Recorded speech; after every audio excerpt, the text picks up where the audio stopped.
Pesadelo, sonambulismo, bruxismo, terror noturno. Distúrbios do sono que prejudicam a qualidade do descanso durante a noite.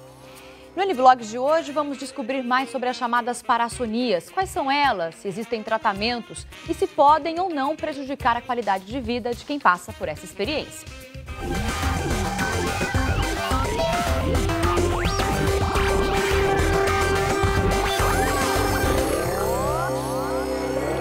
Boa tarde a você que acompanha o N-Blogs. Começa agora ao vivo para todo o Brasil, falando hoje sobre as parassonias. Tem gente que passa um terço da vida dormindo, todo mundo passa. Mas entre o fechar de olhos e o despertar no dia seguinte, podem surgir distúrbios que afetam o sono. Um deles é o pesadelo, olha só. Durante uma noite de sono, o cérebro não para.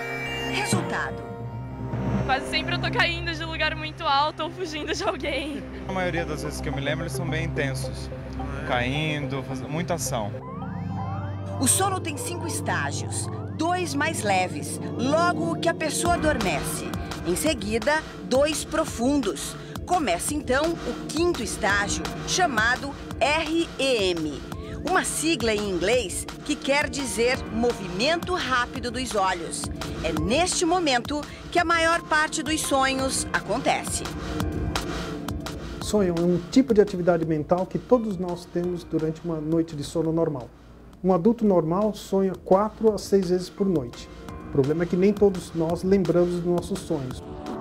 Algumas pessoas têm um sono mais superficial, tendem a acordar mais da fase dos sonhos e se lembrarem deles. E a chance também de se lembrar de um sonho está relacionada com o significado dele, que está relacionado com algum evento do dia a dia. Isso significa que um acontecimento importante, uma preocupação, uma surpresa, podem interferir no sonho. E quando o sonho é um pesadelo? Se houve algum problema, uma ansiedade, um problema a ser resolvido, isso é transportado de forma simbólica para o sonho e pode terminar num despertar e a pessoa acorda se lembrando do tom emotivo do problema diurno na forma de um sonho. Mas afinal, dormir de barriga cheia provoca pesadelos? Sonhar por causa de barriga cheia está mais relacionado com um desconforto físico no início da noite, porque o estômago incomoda pelo aumento do volume da refeição e a pessoa tem uma chance maior de acordar, mas não tem uma relação direta com o tipo de alimentação. A maioria dos sonhos dura entre 5 e 20 minutos. As pessoas passam cerca de 6 anos da vida sonhando. E algumas sonham até acordadas. De ficar rica, sei lá. De casar com um cara bem gato. Podia ser real, né? Bom, para falar sobre parassonia, tá, do que a gente tem dormindo, eu vou conversar com o médico Pedro Rodrigues Genta, que é especialista em medicina do sono, e também com a blogueira convidada de hoje, que é a Clara Verbuck, do portal R7. Obrigada pela presença, bem-vindos ao N-Blogs. A gente já abriu com um VT sobre pesadelo, que é algo que todo mundo já teve, pelo menos uma vez na vida, né? O pesadelo, ele tem uma preocupação clínica? Há uma preocupação clínica com o pesadelo ou é uma coisa natural que pode acontecer ao longo da vida? Bom, é comum, né? O pesadelo é bastante comum, todas as pessoas já tiveram, algumas pessoas têm com mais frequência, outras menos. O pesadelo faz parte dos sonhos que a gente tem no dia a dia, né? E, obviamente, é raro quando o pesadelo se torna um transtorno para a pessoa, né? Mas às vezes acontece, pessoas que têm pesadelos com muita frequência, que incomodam demais. Ou que tem sempre o mesmo pesadelo, isso não tem um fundo emocional, psicológico? Ter sempre aquele mesmo sonho ruim? A gente acredita que a maioria das vezes os pesadelos realmente têm um fundo... Na verdade, a gente acredita que os sonhos acabam repassando as nossas atividades durante o dia, né? E se a pessoa realmente está muito ansiosa ou se teve um evento na vida dela naqueles dias em que antecederam aquele pesadelo, muitas vezes isso se retrata no pesadelo, né? Uhum.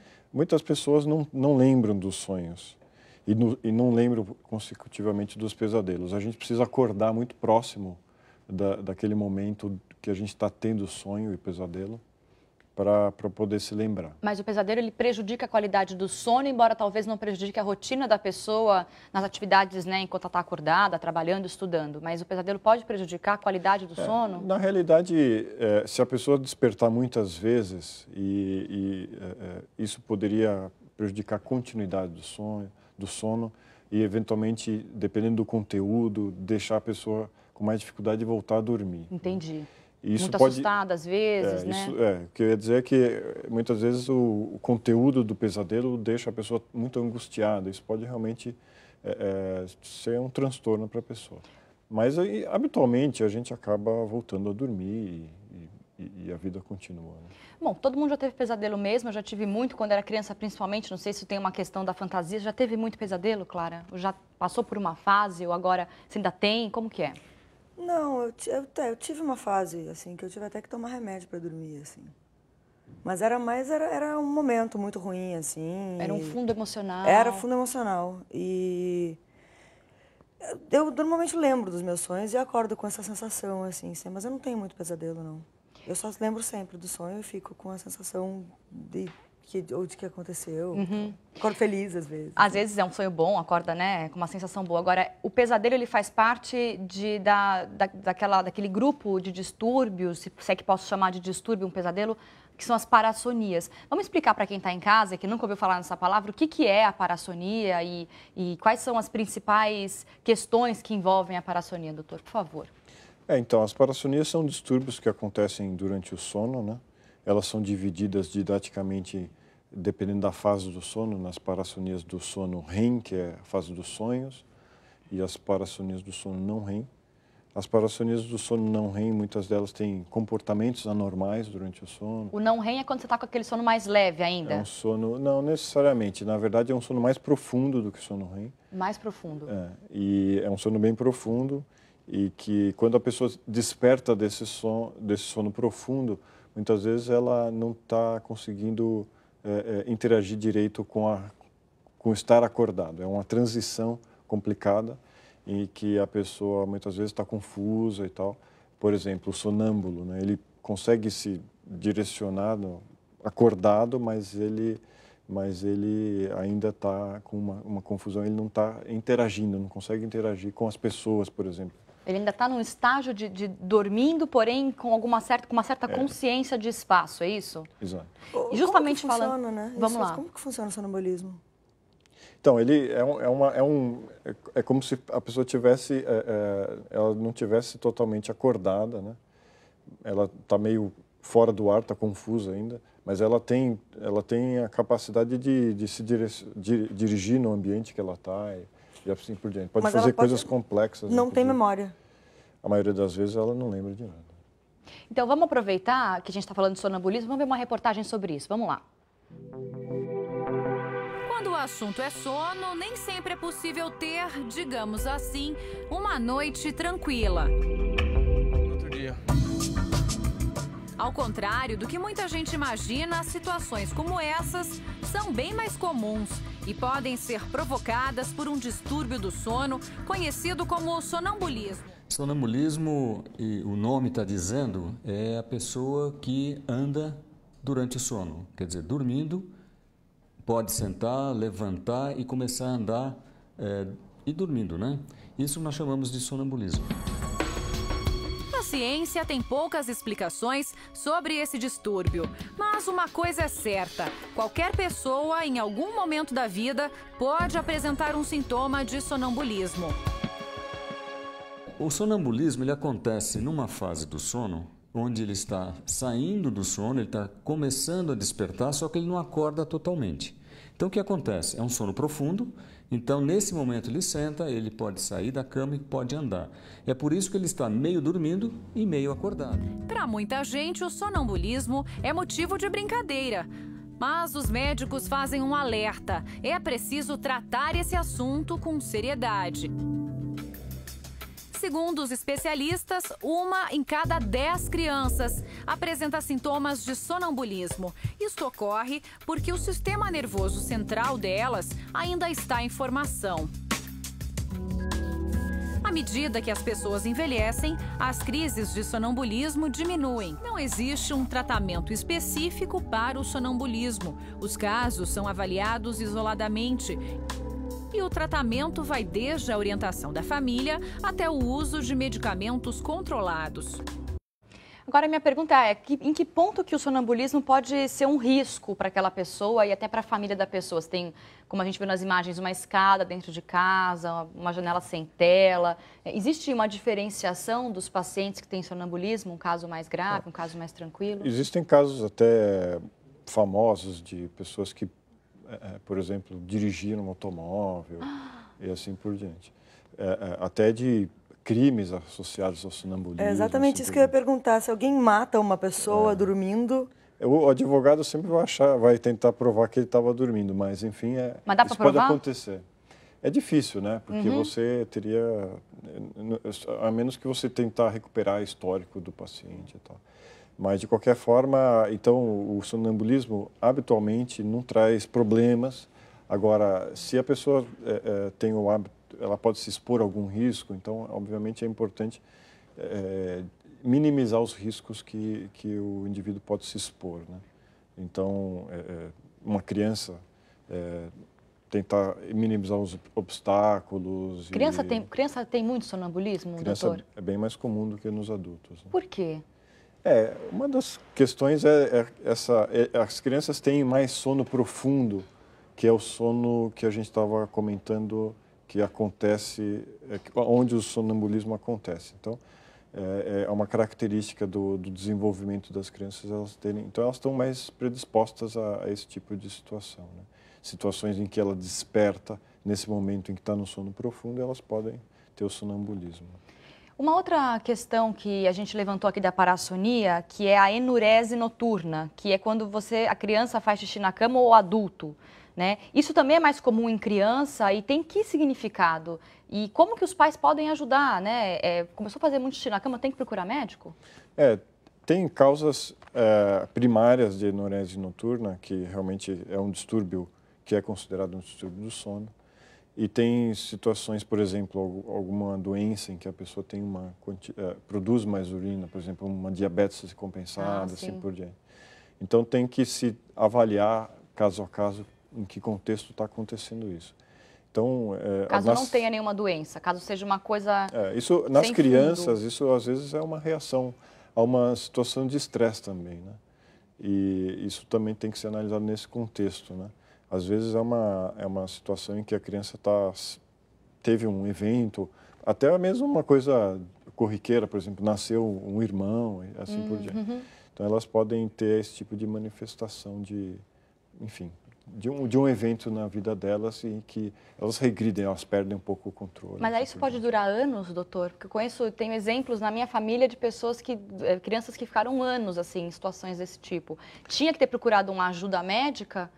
É importante quando a coisa se perpetua e muitas vezes essa dúvida acontece na época em que a criança consegue adquirir o controle da diurese. Às vezes elas conseguem adquirir, tem um problema, retorna, começa a ter enurese e tal. Quando isso se perpetua, realmente às vezes é necessário uma ajuda médica, às vezes é necessário usar algumas medicações que podem ajudar nesse aspecto. Você que tem filha, já passou por alguma situação de ver a filha com sonambulismo ou acordar muito assustada? A Catarina gira dormindo na cama. É uma coisa incrível, assim, mas ela não o pé vai para a cabeça vai para o pé, ela muda de posição? Sim, e ela me chuta a noite inteira. Quando ela dorme comigo. Você. Mas, às vezes ela tem pesadelo, acorda bem assustada, assim, mas não é... Isso que a Clara está falando, de que ela se mexe muito, isso tem algum nome na parassonia? Isso tem a ver também com o distúrbio ou é só uma característica?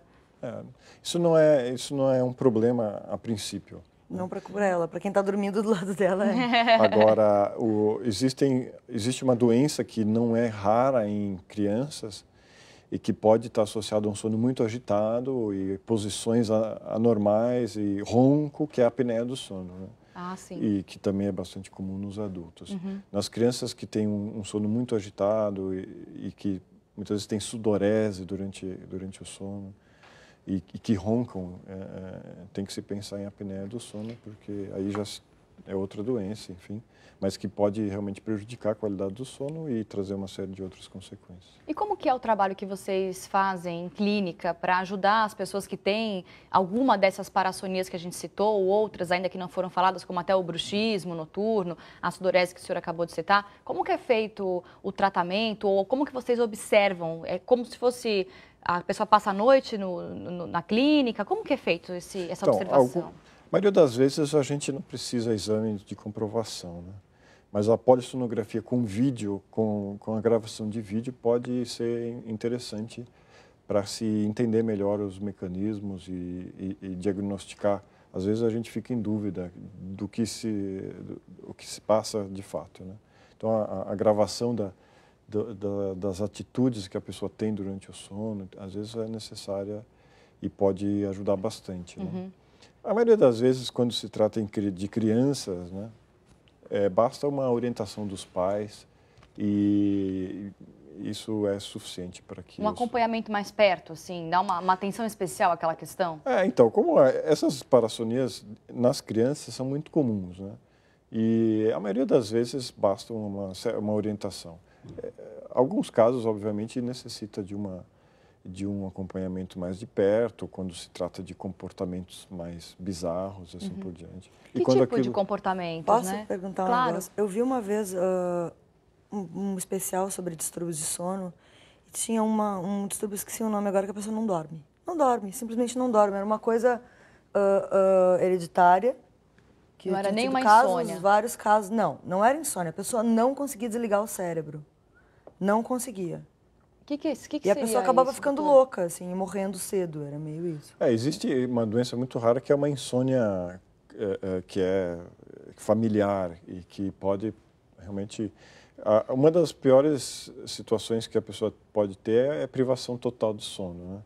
E isso, por exemplo, se você expõe animais de experimentação a privação total, eles acabam morrendo de infecção. É um estresse muito grande para o organismo, né?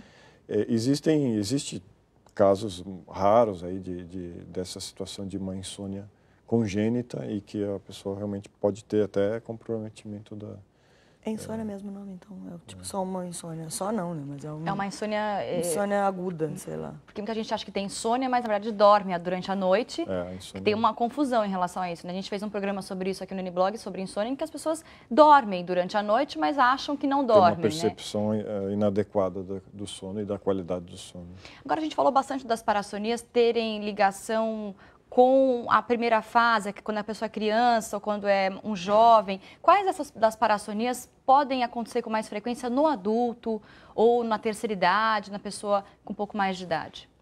Então, no adulto, todas as parassonias podem ocorrer, mas elas são mais raras, né? Mas o sonambulismo, o terror noturno, outro que a gente não comentou, o despertar confusional, são parassonias que podem acontecer no adulto. E também, a maioria das vezes, não representa grandes riscos e grandes transtornos para a saúde e para a rotina em si. Para o sono, para a qualidade do sono, né?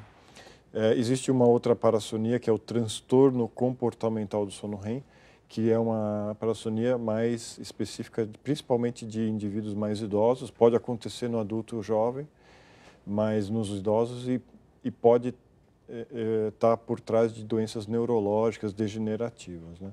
Então tem um outro fundo que tem que ser trabalhado junto com o neuro. Essa é uma parassonia que, essa sim, necessita intervenção, porque ela pode trazer risco da pessoa se machucar ou machucar quem está do lado. E ela também, como tem essa conexão com doenças neurológicas, pode ser importante ser diagnosticada precocemente. Ok. Vamos aproveitar que a Clara Verbuck está com a gente aqui, ela que é blogueira do Portal R7, para falar o que tem nos blogs dela, o blog Clara e o blog Estricô. Vamos lá, Clarinha. No Estricô tem uma entrevista com o João Kleber. Que foi o último eliminado da Fazenda. O último eliminado da Fazenda. Acho que ficou bem bacana, a gente acabou de gravar. Já está no blog? Não, ainda não. Essa hora nunca entra, mais tarde sempre. E no meu blog tem um texto novo que eu escrevi ontem. E tá lá, r7.com/clara e r7.com/estricô. Vamos falar ainda sobre outras parassonias que não foram citadas no primeiro bloco, como o terror noturno, né? O que é o terror noturno e é mais comum em que fase da vida? O terror noturno, então, é uma parassonia em que, em geral, de novo, é mais comum em crianças. A criança acorda muito assustada, muitas vezes gritando, e também, depois de alguns minutos, ela volta a dormir como se nada tivesse acontecido e não se lembra de nada quando perguntada no dia seguinte. Ela nem chega a acordar, ela só manifesta-se como se estivesse acordando, mas não acorda, é isso? Exato. É o mesmo problema da pessoa, da criança, não conseguir acordar de verdade. Ela está numa situação de transição entre sono e vigília e ela manifesta, por exemplo, sons como se estivesse acordada, mas ela não tem consciência de estar acordada. Uhum. E o grande problema do terror noturno é a interpretação das pessoas que estão ao redor, né? Então, os pais, por exemplo, às vezes ficam muito assustados. Isso é uma causa comum deles irem ao consultório para manifestar esse comportamento do filho, né? E, basicamente, o que a gente fala é explica direitinho do que se trata, que é uma coisa inócua, que precisa ter paciência. Não tem tratamento, vai passar naturalmente, é isso? Habitualmente não se trata também, é uma questão de passar o tempo, a amadurecer a criança. E ela Eles deixa ficam de ter. muito assustados porque a criança acorda violenta, gritando? A criança não tem nenhuma atitude violenta, ela só demonstra muito, se demonstra muito assustada, muitas vezes gritando, coisas que não se dá para entender. Então, os pais podem ficar muito assustados com aquela atitude, né? E ela nem se lembra depois. Se perguntar o que você sonhou... Não traz nenhum tipo de desconforto para a criança. Às vezes, o fato de acordar a criança nesse momento, é necessário insistir um pouco para a criança acordar. Isso pode deixar a criança mais angustiada, quer dizer, deixá-la angustiada, sendo que ela não estaria se deixasse ela acalmar e dormir. Então, é melhor não interromper esse processo, porque pode ser uma situação de estresse desnecessária para a criança. Porque ela vai perceber que tem alguma coisa acontecendo. Isso, e os pais estão mais assustados com aquela situação toda. E elas não vão entender nada do que está acontecendo. Então é melhor não as acordar ou tentar despertar. A gente falou do sonambulismo no primeiro bloco e essa pergunta acabou não sendo feita no caso do sonâmbulo. Dizem muito, né? Ah, não deve acordar o sonâmbulo. Qual que é o comportamento que a família deve ter? Acorda, não acorda? Quanto ao sonambulismo, tanto faz. Às vezes se você estiver do lado dela, só direciona para voltar a dormir, deitar e tal. Acompanha até a cama. Não é necessário chamá-la. Tá. Você pode ter dificuldade para despertar, é uma criança assim, né? E também não vai trazer grandes transtornos para ela, porque, enfim, isso em geral não gera nenhuma angústia nem nada. Não faz mal também você não acordar, ela leva para a cama e fica tudo certo. E a gente falou no outro bloco também sobre o estado confusional ao despertar. Despertar confusional. Então essa é uma situação que os adultos têm também bastante, né?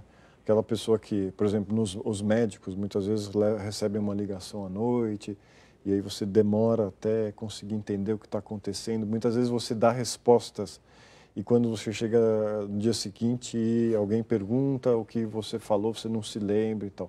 De novo, é uma situação em que a pessoa estava num sono profundo e tem muita dificuldade de despertar de fato, né? Então, ela tem comportamentos de vigília, que é eventualmente interagir, falar, mas não está totalmente desperto. Quer dizer, pode ser um telefonema que te interrompe o sono ou pode ser o horário de acordar mesmo, que você está despertando, mas não consegue ainda ter um domínio sobre a fala e o pensamento, é isso? Então, isso pode trazer até coisas constrangedoras, porque a pessoa pode falar, dar ordens e sem ter total consciência do que está fazendo. Posso perguntar uma coisa? Vamos rapidinho que a gente está encerrando. Tá, então deixa que eu pergunto depois. Não, eu ia perguntar assim como exercer influência sobre alguém quando a pessoa está dormindo.